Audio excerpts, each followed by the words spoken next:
Welcome, I'm Prudence Robertson, and this is EWTN Pro-Life Weekly. Defying the law. A woman is facing felony charges after assisting her daughter with an illegal, dangerous chemical abortion and planning to burn the evidence, that is, the unborn baby. Chelsea Yeoman, National Legislative Advisor at Human Coalition Action, joins us to share more details in the case. Pro-abortion pop stars. Grammy-winning artist Lady Gaga is the latest superstar to join in the pro-abortion cheerleading of many in her industry, stopping her concert here in Washington, D.C. to proclaim her pro-abortion beliefs. I speak out and share a message of hope and reality for these, quote, pro-woman artists. Tearing us apart. Pro-life scholar Ryan Anderson and pro-life journalist Alexandra DeSanctis join forces to release an important guide in navigating public opinion on abortion and pro-life policy. Their captivating book, Tearing Us Apart, How Abortion Harms Everything and Solves Nothing, reframes the ongoing abortion debate with the truth. Both pro-life advocates joined me in studio to talk about our post-Roe era.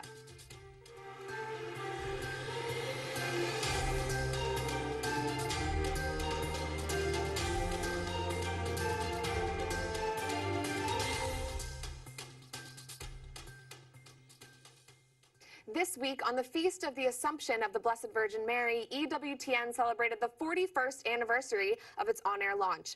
As we commemorated this special day, others did too. The Republican National Committee released a statement saying, quote, "The Republican Party joins Catholics across America in celebrating the Feast of the Assumption. On this solemnity, Catholics can know that Republicans will always stand for the sanctity of life and to preserve our nation's long tradition of religious liberty and an American's right to live out his or her faith."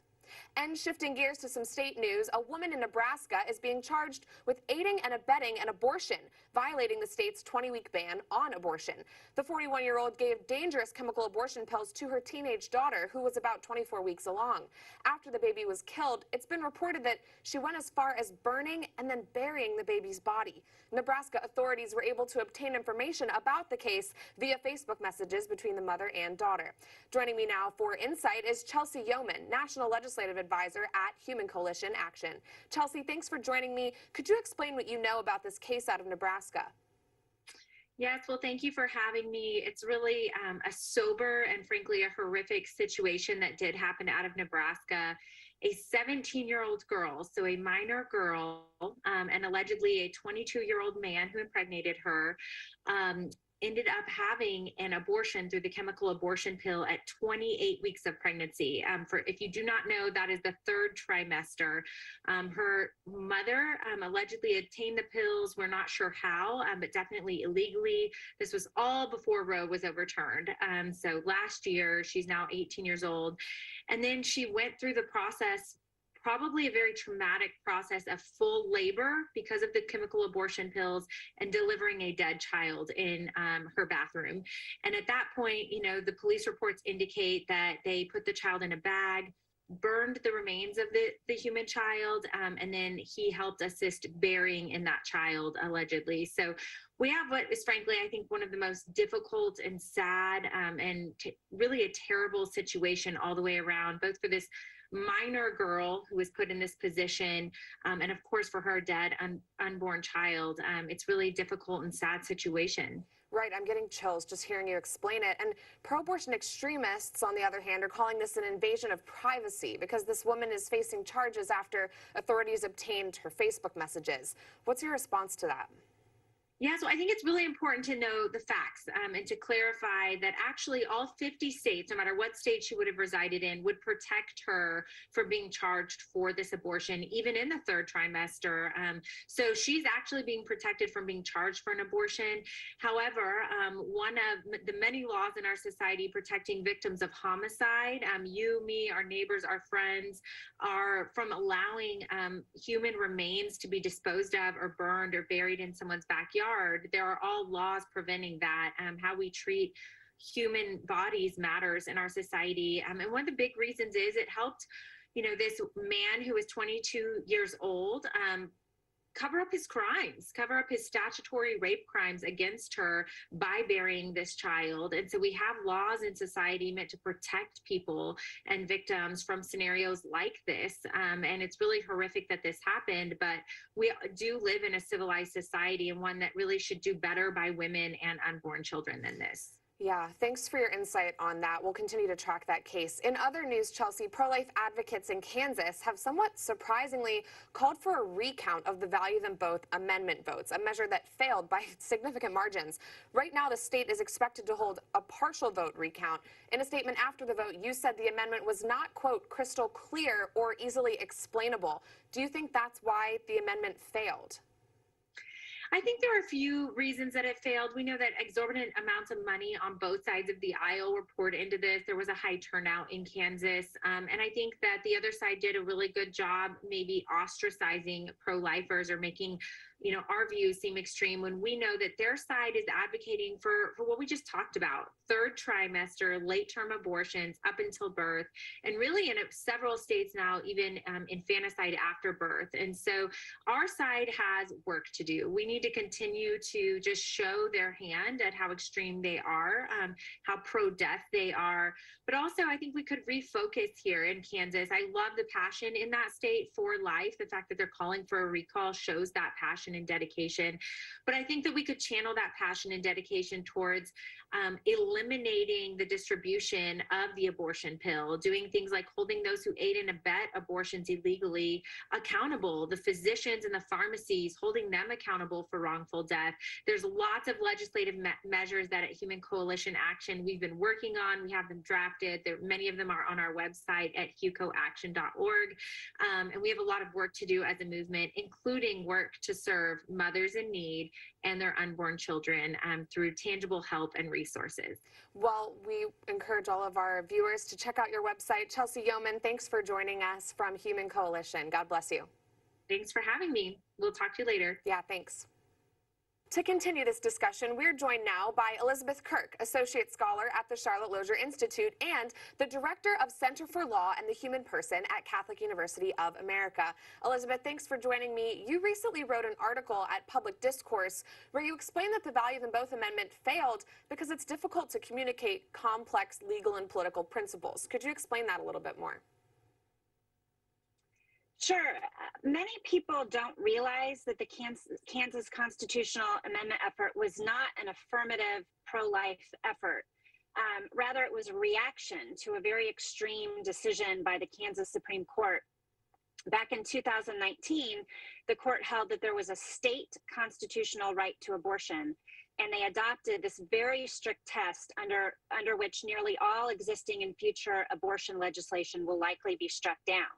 And there are only two ways to correct a bad Supreme Court decision. Either a future Supreme Court has to overrule it, or the people have to pass a constitutional amendment. And so that's all that the Value Them Both amendment was about, was removing this judicially invented right to abortion and restoring to the people the right to legislate in this area. But because so few abortion laws had actually been struck down so far, pro-choice advocates were able to kind of step in and create a lot of confusion, and pro-life advocates were on their heels trying to explain this complicated Supreme Court decision, strict test they adopted, the way that it would apply, and abortion advocates were able to take advantage of that confusion and scare voters that it would lead to a total ban on abortion.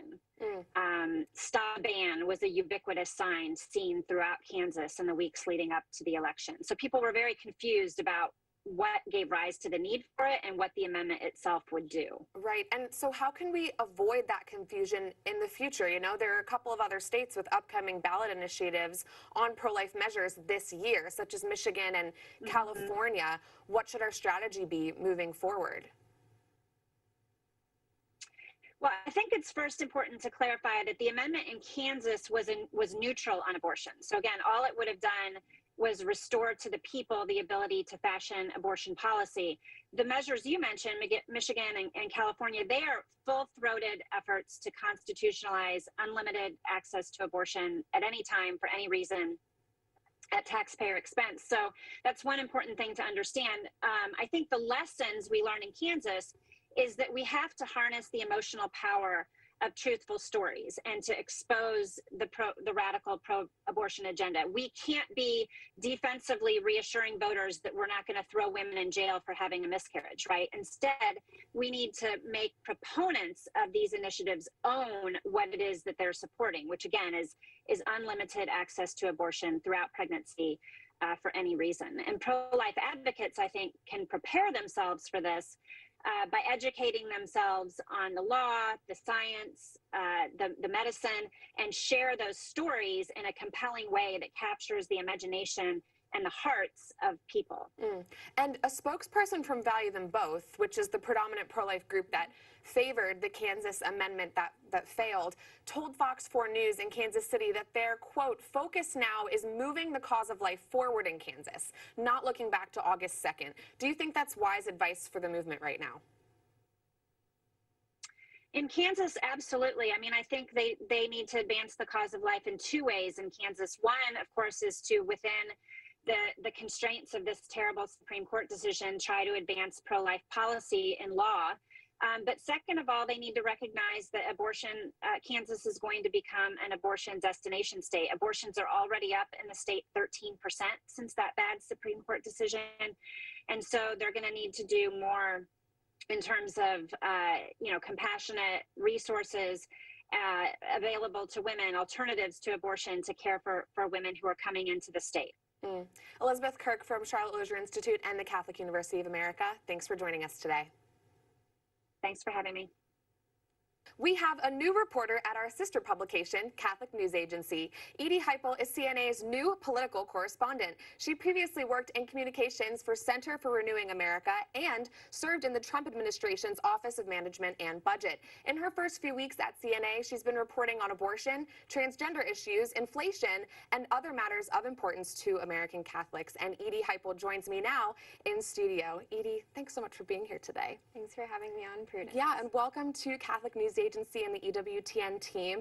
You recently reported about a new rule issued by the Biden administration that would force doctors to perform abortions and be involved in very dangerous, invasive transgender surgeries. Can you explain how Catholics can fight back against this? Right. Well, as you mentioned, this new rule by the Biden administration really is harmful, and if finalized, will really cause problems for Catholics who oppose these procedures because of their religious beliefs. And, I think a lot of Catholics, myself included, really feel powerless in these recent attacks against our faith. So I wrote a primer explaining how people can speak out against this and how their comments can be taken seriously, which will go on to affect the rulemaking. As I outline in my primer, people can go to the Federal Register and issue public comments that, if they're tailored to be meaningful and substantial, will go into the final rulemaking process. This is just one way that people can make their voices feel heard and do something to change the impact of this rule. That's good to know. And speaking of holding our federal authorities accountable, do you know of any updates on the DC-5? As a reminder for our viewers, these are the 5 babies who were found in a medical waste bin. We believe that they were aborted late term, possibly illegally. Right. There's no update. As you know, the last time this issue was addressed, Congress had called on the DOJ and FBI to investigate the deaths of these preterm, almost full-term babies found in D.C. Instead, these same agencies have been focused on investigating Lauren Handy, who found the babies in D.C., and raiding the house of the most pro-life president in history, instead of investigating why there are 5 nearly full-term children left to die alone in our nation's capital. Very unfortunate, and that's a really good point. Edie, you come to EWTN with experience working in President Trump's administration and for the Center for Renewing America. Can you talk to me about how your experiences there are going to shape your reporting here at EWTN? Right. Well, I was fortunate to be a part of a team both in the administration as well as at the Center for Renewing America, where we relentlessly pursued how the executive branch has been used to weaponize our Catholic values, our faith, policies against families and children, and pro-abortion policies, frankly. And that's something I really want to take into my coverage at EWTN, investigating and revealing to Catholics how these agencies have been used against our faith and what we can do to stand against that. Right, really important. And in one of your last big projects at Center for Renewing America, you really gave a great outline of what we're looking at in this post-Roe America. What are some of the challenges challenges that we're going to face as pro-lifers and as Catholics? Right. Well, first, I want to reemphasize, the overturning of Roe v. Wade was huge. It was a cause for celebration, and there's been a lot of rejoicing after that, which has been great. Yeah. The pro-life movement has never fooled itself into thinking that problems wouldn't present itself after this. And some of those include, for example, medication abortion, which is really ramping up, especially on the part of the FDA, but also challenges within the movement itself as it deals with big questions, such as, for example, pro-life policies that still have existing loopholes to allow for abortion funding.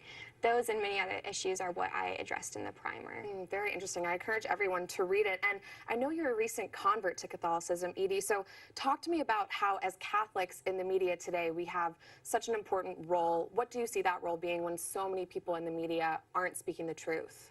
Sure. Well, obviously, a huge part of why I joined the Catholic Church, why I'm a convert, is because of our Catholic faith represents the fullness of truth. And that's something I believe that Catholics in the media have an obligation, a responsibility to pursuing the truth, spreading the truth, and sharing that through our writing and reporting. So that's something I want to take into this career, which is also unfolding into a broader vocation and how I came to the faith, too. Yes. Well, we're so excited to have you in the church. And here at EWTN, Edie Heupel, thanks for joining us today. Prudence. Coming up, a well-known Grammy Award-winning artist stopped her concert in D.C. to proclaim her pro-abortion beliefs. I speak out. Plus, we speak to two authors who share facts and compelling arguments that advance the cause of life.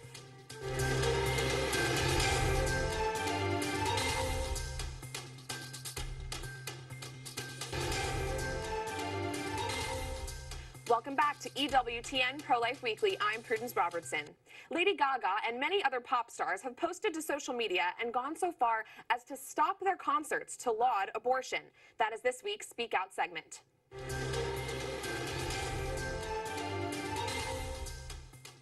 National Public Radio has reported that over 60 pop stars have vocally come out in support of abortion in recent weeks. On stage, 19-year-old Olivia Rodrigo named the 5 justices who overturned Roe, shouting obscenities directed at the justices and making indecent gestures. Lizzo donated $1 million to Planned Parenthood. Pink took to Twitter and told her fans that if they are pro-life, they should stop listening to her music. Most recently, here in D.C., Lady Gaga stopped her concert to dedicate a song to women because, quote, every woman now has to worry about her body if she gets pregnant. So for this Speak Out, I have a message for these supposed pro-woman pop stars. Stop making this about you. Stop pitting men against women. Stop pitting women against their babies. Stop parading as free mouthpieces for Planned Parenthood, one of the most lucrative businesses that literally makes its money by killing innocent babies. These pop stars are degrading our culture more and more every day. They're beginning to look and act like robots, and it's shameful and dangerous that these people are influencing the conversation on abortion. We must pray and work for change in our society.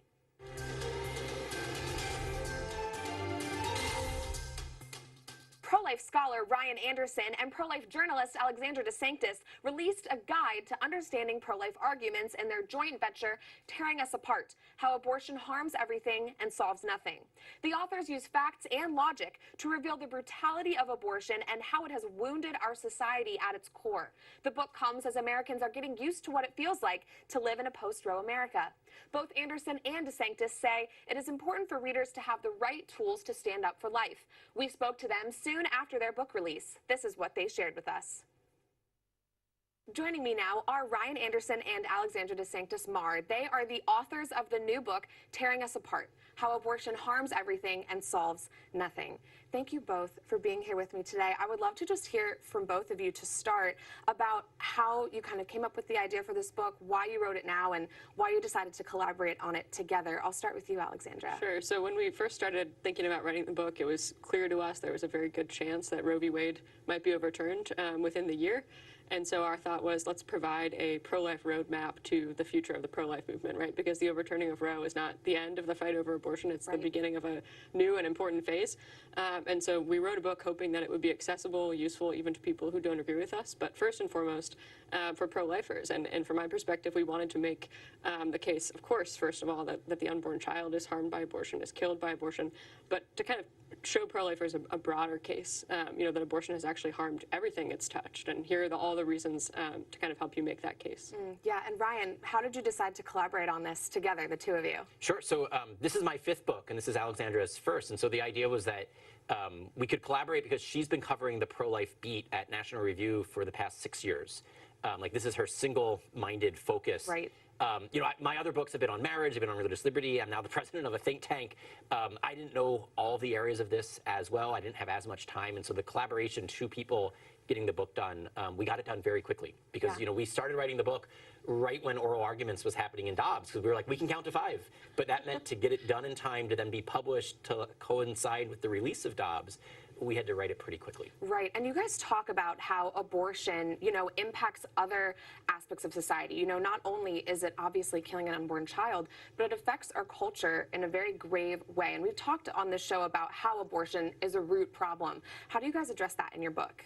Sure. So, we go chapter by chapter looking at first how it kills the unborn child, then how it harms women, both the physical health, the psychological health, but then also the way that it takes the male way of being incarnate, the male way of being human as the norm, the female way of being human as somehow a defective version of the male way. Then we look at how it's elevated the risk for abortion for people on the margins of life, racial minorities, girls in the womb, people with disabilities in the womb, how it's corrupted the field of medicine, how it's corrupted our legal system, how it's corrupted the political system, how it's corrupted the culture in a variety of ways. We look at the news media, the social media, we look at big business, and we've seen this, just since the book came out, since the Alito opinion was leaked, right. The way that business is shilling for abortion. And so really everything it's touched, it's harmed, and nothing that it touched has it made for the better. Right. And Alexandra, you all came up with 3 theses upon which the right to life really stands for these unborn children: the biological, the moral, and the political. Could you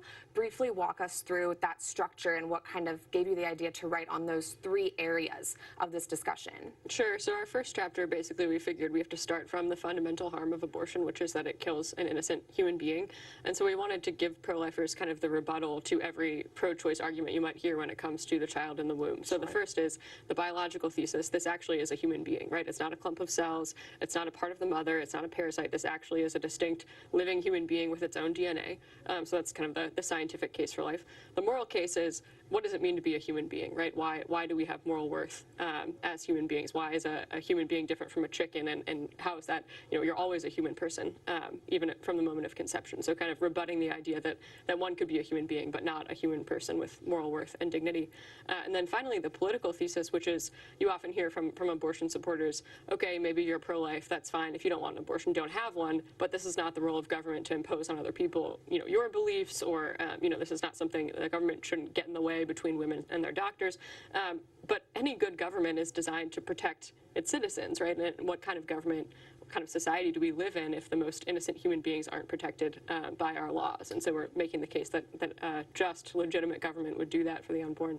Right, exactly. And Ryan, we have about a minute left, but I would love if you could elaborate a little bit on the point that you made that abortion hollows out marriage and the family. How do we start to rebuild this pro-family, pro-life culture, especially now with Roe gone? Sure. So the basic argument there is that abortion is the ultimate backstop for so-called consequence-free sex, sex without commitment. If contraception fails, you can have sex with no commitments, no consequences by killing the unborn baby. And obviously, that's a very significant consequence. So I think what we argue in the book is that it can't just be that we prohibit abortion. We also need to be kind of holistic in responding to the sexual revolution. Abortion is a consequence of the sexual revolution.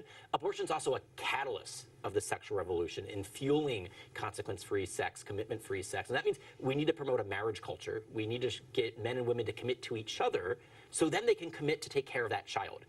And when you get these things out of order, that's where you see the problems. Makes so much sense. It seems like people can learn so much from y'all's book. Where can they find it online? Right now, it's for sale wherever books are sold. I mean, it may not always be that way given my history with Amazon, but for right now, wherever you normally buy books, you can get Tearing Us Apart. Wonderful. Well, thank you so much, authors of Tearing Us Apart, Alexandra DeSanctis-Marr and Ryan Anderson. God bless you guys. Thank you so much. That does it for this edition of EWTN Pro-Life Weekly. I'm Prudence Robertson. Until next time, we'd love to hear from you. Find us on social media at EWTN Pro-Life on all social media platforms. Twitter, Facebook, Instagram, we're there. You can also send us a message by emailing ProLifeWeekly at EWTN.com. We love to hear from you. Remember, life is a gift. Your life is a gift. God bless.